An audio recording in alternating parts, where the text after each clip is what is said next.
The stories.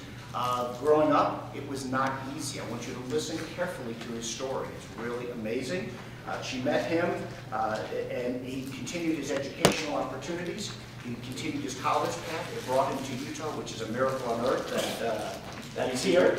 And today he works for Goldman Sachs in Salt Lake, one of the top banks in the world, from the islands of the Dominican Republic, and a young man that really has made it happen. So he's here as my guest, your guest, and he's going to speak to us, and I'm going to have Rebecca formally introduce him, and then when we wrap up, after he finishes speaking, then we'll get a group picture, and then we'll wrap up and head off, and you can go into the rest of your crew day, okay? Everybody else in? Any questions for Ernest? No? Okay. Well, I want to formally Ernest, like guest speaker, for the time that I was busy scheduled to come here to Park City. He lives down in Salt Lake, so he was brought up today, and he might join us sometimes for skiing, potentially. So we're excited. And Aristides, thank you so much for coming. Muchas gracias. And he speaks Spanish, so welcome.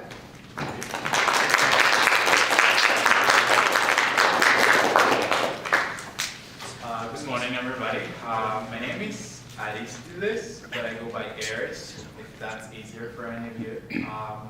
Like Ernest and Rebecca were saying, I'm from the Dominican Republic. I met Ernest's mother when I was about, I would say 9 years old. I was going from 3rd to 4th grade, and it was just one afternoon I was going to church, and then I met her and started having a conversation with her about my schooling, and I was going to a public school that she knew was low quality in education, and so she offered to me and my sister an opportunity to go to the school at the church. So the church in the Dominican Republic had a school, a private school, so she offered me that opportunity, which I accepted, very excited to go to a private school and then have a better chance at getting a better education. But regardless of me going to that school, the environment was still very hard. In Dominican Republic, until today, we still have issues with electricity. When I was growing up, I had 6 to 8 hours of electricity, so many nights I had to study with a candlelight and do my homework that way, and then I didn't have access to a computer, didn't have access to the internet. I'm a 90s kid, so internet wasn't, like not a lot of people had access to the internet back then, but they had access to libraries. I didn't have that. I had to walk 2 hours to get to a library and to do my homework. And basically, my father never went to school, and my mother didn't finish high school. And so I didn't really have the support that you guys have right now. I had to do basically everything on my own. I had to be focused on what I wanted. I knew that my family didn't have the opportunity to get an education, but I wanted that education. I wanted to be something for myself and be able to help them. And that's why I kept going through school. I studied with my candlelight, and like I did everything possible. Thankfully, with my connection through the church, I met other missionaries that helped me to go to computer classes and to go to English classes. So what I would do is to go to school in the morning, and then right after school I would go to computer school, and right after computer school I would go to English school, and right after English school then do my homework and repeat the same thing over and over and over again, every day. So it's hard work, and I know some of you are experiencing something like that, but I want you to recognize that you have that support. You have Rebecca, you have Ernest, and you have all the members of the board that are there to help you and make your lives easier. I want you to know that you have that support and that you can succeed. Through that support that I had, it was especially my commitment to being better for myself, and knowing that in order for me to help my family, I had to succeed myself. I know sometimes we think about working because in the moment getting a few bucks is great because you can buy stuff and you can hang out with friends, but you need to look like in long term, not what is going on at the moment, but what is going to happen down the line in the future. Do you think that working in a shop or something is going to get you where you want to be in the future, like when you have kids? You need to think what your decisions today are going to impact your future tomorrow. And so it's very important that you keep committed to going to school, and you need to also explain to your families that that's what you want, and explain why it is important to you and why it is important to them down the line. Because sometimes when I would be studying all night, my mother would say, why are you studying so much? Why are you working so hard?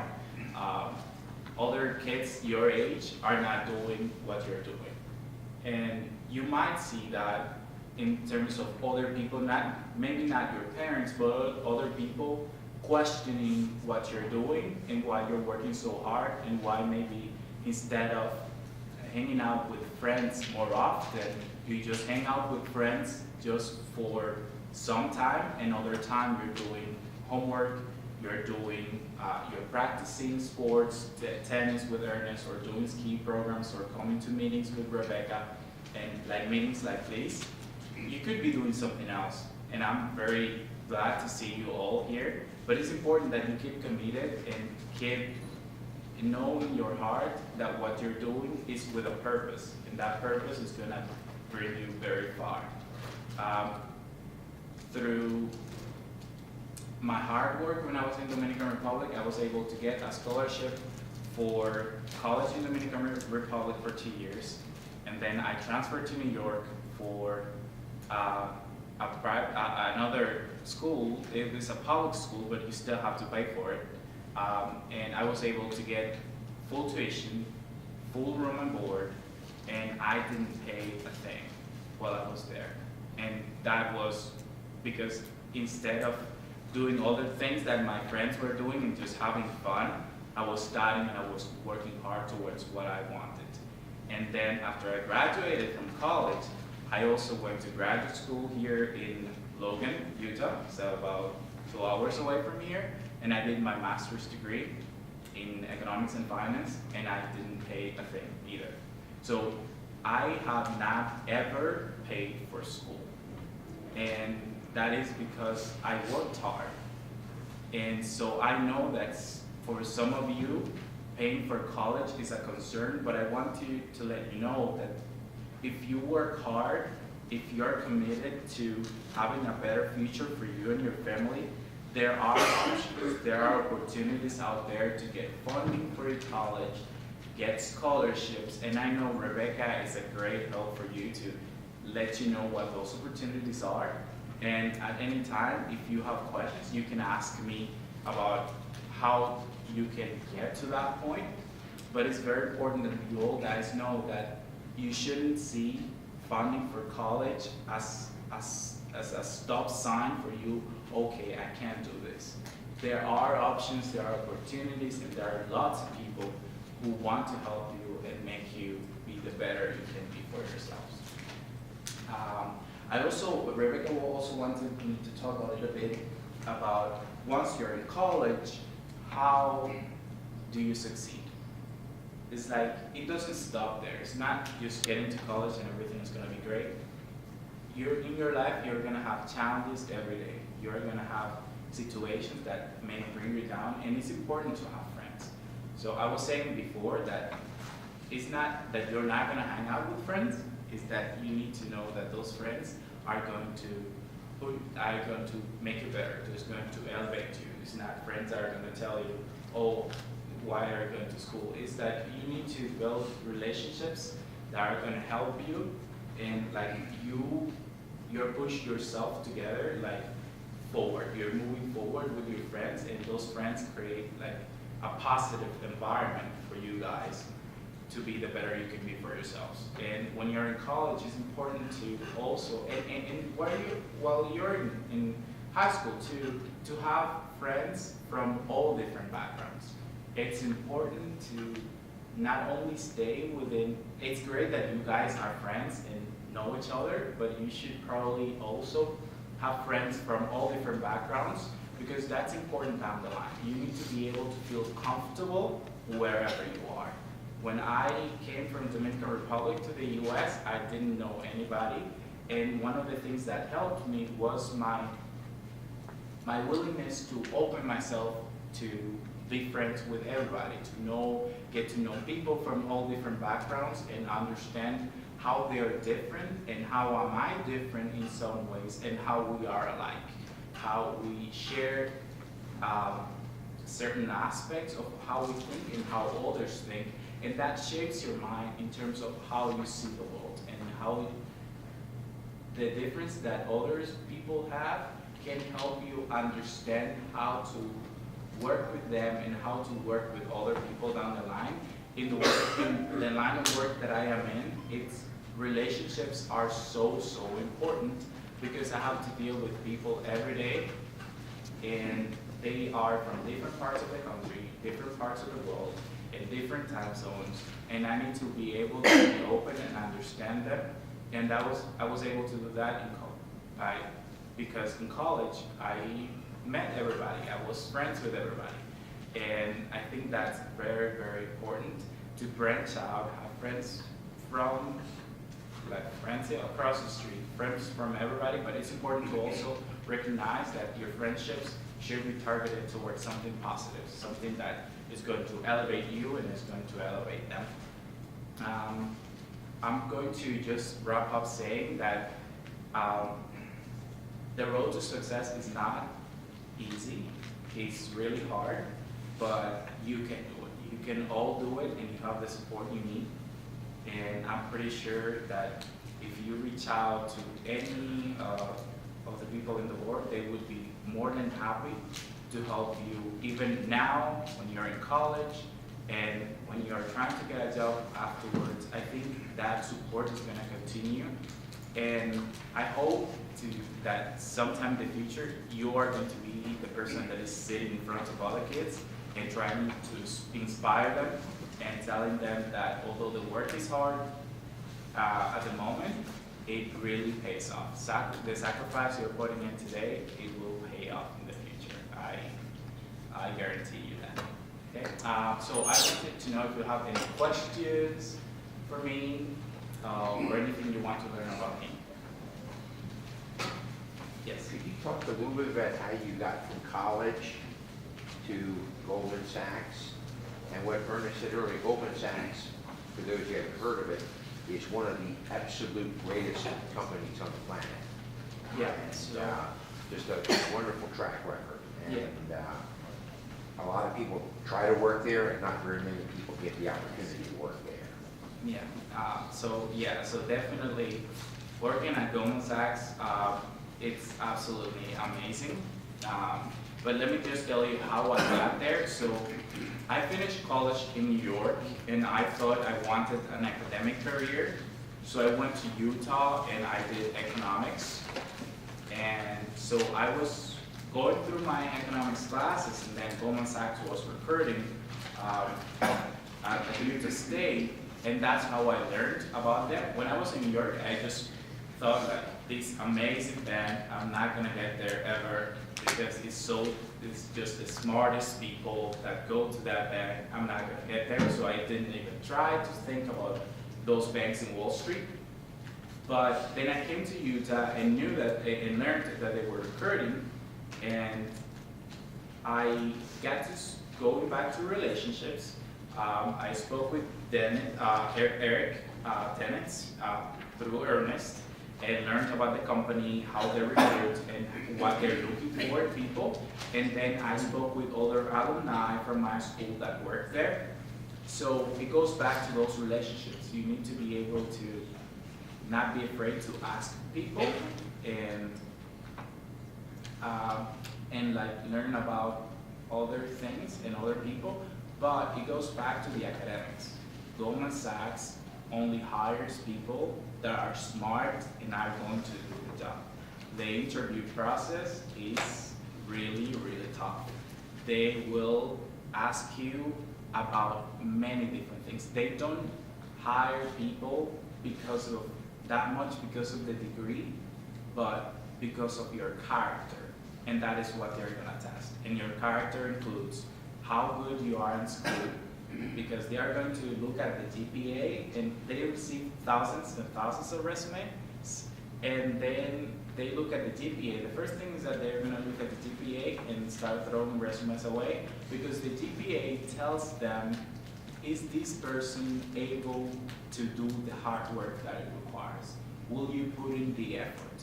So it tells you about commitment. It tells you about your ability to put in the hours and put in the effort that it requires to get where you want to. So that's the first thing that they look at. And then they are gonna be looking at you as a person. What do you do? It's like, you're great in academics, you're smart in school, but can you apply that to real life situations? And that is where personal connections come into play, into leadership skills, being able to be a leader. You need to be a leader and not just a follower. And it goes back also to what else do you do? What are your interests outside of work? Because you're gonna be working really hard and you need to have interests. Do you like to play tennis? Do you like to ski? What do you like to do in your free time? You need to have a balance of all of that. You need to be good at school. You need to be a leader, not a follower. And then you need to have other interests that will keep you sane, because the work is really hard, and if you only think about that work, then you're not going to succeed. You're gonna burn out, you're gonna quit, you're not gonna be successful. So I don't know, does that answer your question? And if I can just insert.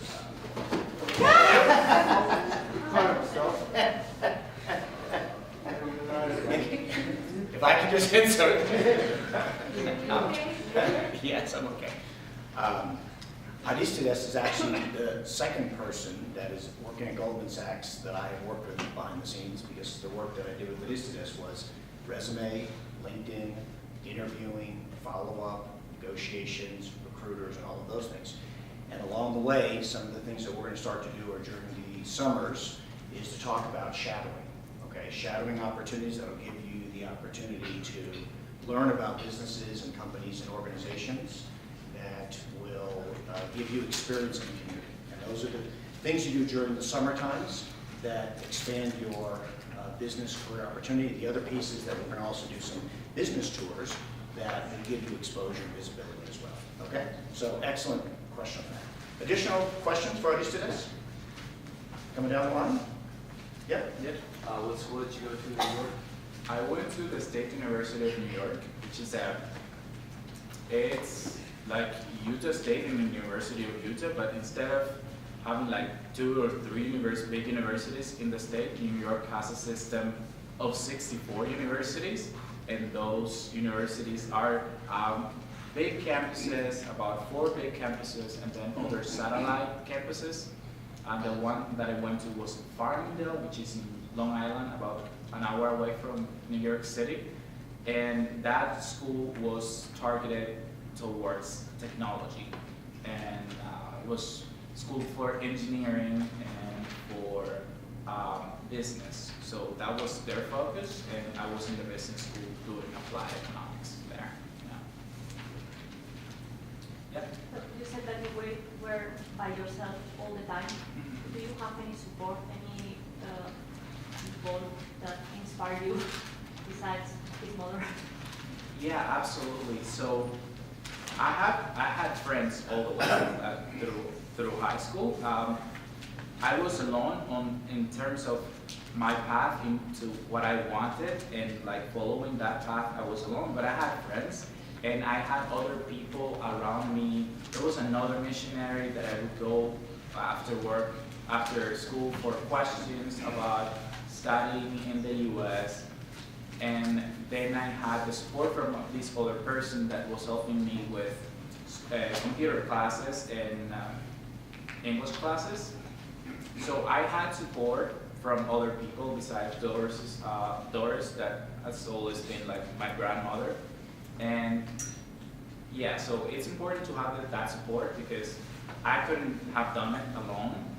but I was not afraid to ask, right? So I'm an introvert, and many of you might be introverts. So for me, it's just like, sometimes it's just like, oh, I have to do this. And it's like a chore. But once you do it, you learn that those people are happy to help you. And they want you to reach out, and they, like, whenever somebody asks me at work to help them with something, I'm just like, oh yeah, I feel that I am not only important because we are all important, but like, I feel appreciated. I feel that I can help other people, and that's something that makes me feel good. So whenever you think that somebody might tell you no, just try, because that person might be more than happy to help you. I was gonna ask, what do you do at Goldman Sachs? So Goldman Sachs has a policy of not disclosing a lot of information, but I can give you a lot of high-level information of what I do. So I help with clients that want to trade with the firm, want to trade securities in terms of financial instruments. And I don't want to get too technical into what that means, but I help them coming into the firm and make sure that I verify their identity and make sure that they will not bring risks into the firm. So it's more like a risk control position. One more question, sorry. And is Goldman Sachs like global or just specifically in the United States? Yeah, so they are a global firm. They are in every continent. The biggest offices are New York, Salt Lake City, London, and they have a big presence in Asia, all around Asia, and I don't think we have many offices in our Africa, but we do have some offices for private wealth management, I think in South Africa, but it's a global firm. They are everywhere. We have about 30,000 employees globally, and I work with all regions. And from his company, like 4 or 5 of the last secretaries of the Treasury and heads of the federal government come from that company. Yeah. It's a stepping stone too. My question is, you seem so confident.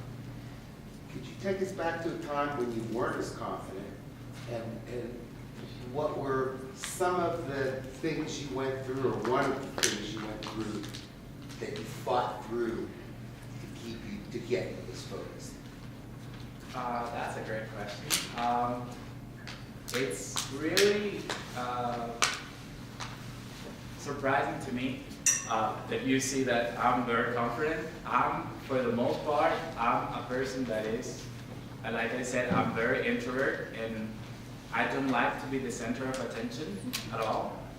And it's funny that you mention it, because just last week I was in a training from Goldman Sachs. They always train people continually in being better in technical skills and professional skills. And sometimes you have to fake it until you make it. You have to believe that you can do it and try, because otherwise you're just gonna feel like you can't at any point in your life.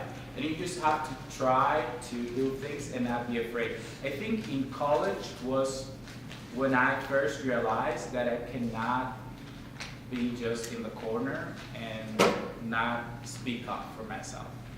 And so when I was doing college, I knew the answers to many of the questions that the professors were asking, but I didn't speak up. I didn't say anything.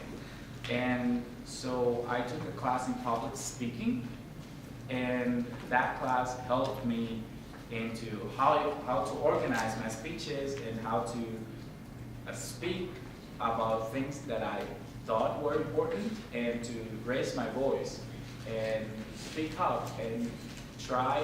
It's important for you when you're doing it. It's not just like fake it until you make it, just in terms of I'm gonna say whatever comes to my mind. You need to have something important to say or have questions. If you want to speak up and like start building that confidence, just ask questions. Ask questions about things that you don't know, but first do your homework. Like, unless it is something completely that you have never seen in your life, try to do your homework about things that you want to ask if you are in meetings like this and you don't know, you want to participate, but you think that everything's great and you don't know what to ask. Just try to think, go to the online and see what other people do, or listen to the news and see what kind of questions they ask and and things that are important, like are interesting to you. And don't be afraid to ask questions. My public speaking class was great, but maybe you can have a program yourselves, among yourselves, that you meet a few days and you tell what you did during the week, or about an article that you read sometime. And then you come and expose it here, and then you start building that confidence moving forward, and then you, down the line, would be more than comfortable to speak at any situation. Yeah. So it sounds like there wasn't one situation, but your theme seems to be that you're prepared. So you looked at doing your homework as just being prepared for the day and the next day. Yeah, it's being prepared and realize that your opinion matters, and you should tell what's on your mind, always in a positive note.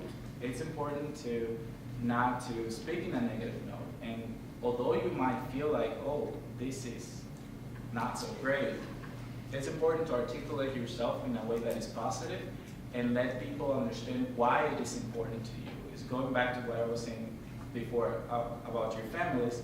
You need to speak in a way that you tell people why it is important to you and why it is important for them to understand where you're coming from.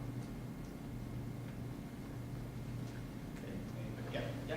How difficult was it to come from the Dominican Republic to the U.S.? Oh, it was like, it was totally different from what I lived in the Dominican Republic. The first weeks were like, of course, I had to go through visa things, and so when I was in college in the Dominican Republic, I was working full time, and I was going to school full time, and then I was doing customer service, and then I was just saving money because I know where I wanted to go, and I wanted to be part of that scholarship program. And so I saved up the money, so I had to go through an application, the application process. I had to take English tests. I had to go to the embassy and get a visa. I had to pay for travel. I had to move basically from the Dominican Republic to the US, and I didn't know anybody. So it was really hard for me at first to understand the culture. My English was good, but it wasn't great for the academic world. And so it was a little hard, like late nights, just because I had to study harder than my other peers, not because I was not as smart as they were, but that I had that language barrier that you don't have now, which is amazing. So it was hard for me for the language because I didn't know anybody. I had an aunt in New York, but I basically had no relationship with her. I didn't know her that well, but I just reached out to her when I was there and tried to build that connection, and now we're just the greatest friends. But it was really hard to move to the US. I didn't know anybody, and the language, I still had some issues with the language, and it was hard to study. But thankfully, I had other Dominican friends that had moved there. Not friends, like I didn't know them, but I made friends with them.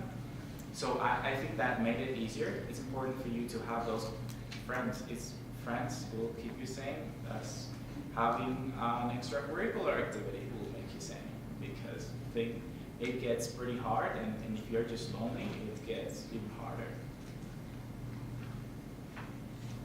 Any other questions? Well, thank you so much for.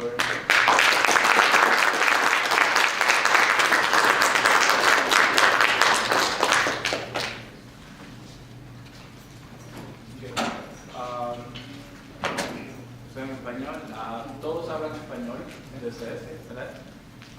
Yo quisiera recordarles de que es muy importante de que ustedes estudien y presten atención en sus clases, presten atención a lo que Rebeca y Ernesto están diciendo. Es muy importante que ustedes lo hagan porque eso es lo que lo va a llevar al éxito. Yo me vi en una situación muy difícil en mi familia de no tener nadie que me ayude a cumplir con las metas que yo quería, y yo tuve que acercarme a otras personas que sí habían tenido esas experiencias, y a través de ellos yo pude ser mejor, conseguir una mejor educación y venir a los Estados Unidos a estudiar y ahora trabajar en uno de los mejores bancos del mundo. Ustedes tienen ya ese apoyo. Por favor, tomen ventaja de eso. Por favor, usen a Rebeca, usen a Ernest. Ellos están aquí para ayudarlos y ellos trabajan muy duro para que ustedes sean exitosos. Entonces, su trabajo solamente es estudiar y ir a la universidad y mantenerse en contacto con ellos. Es muy importante que lo hagan. Yo voy a estar dándole seguimiento a Rebeca y yo espero verlo guiando cuando comience la temporada. Okay?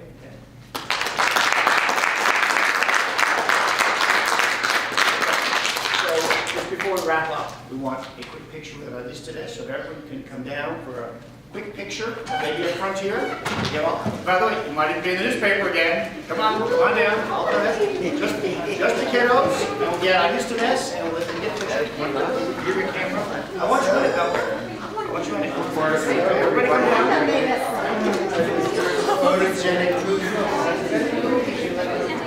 Everybody this way. Come on down. Real quick, and then come on down.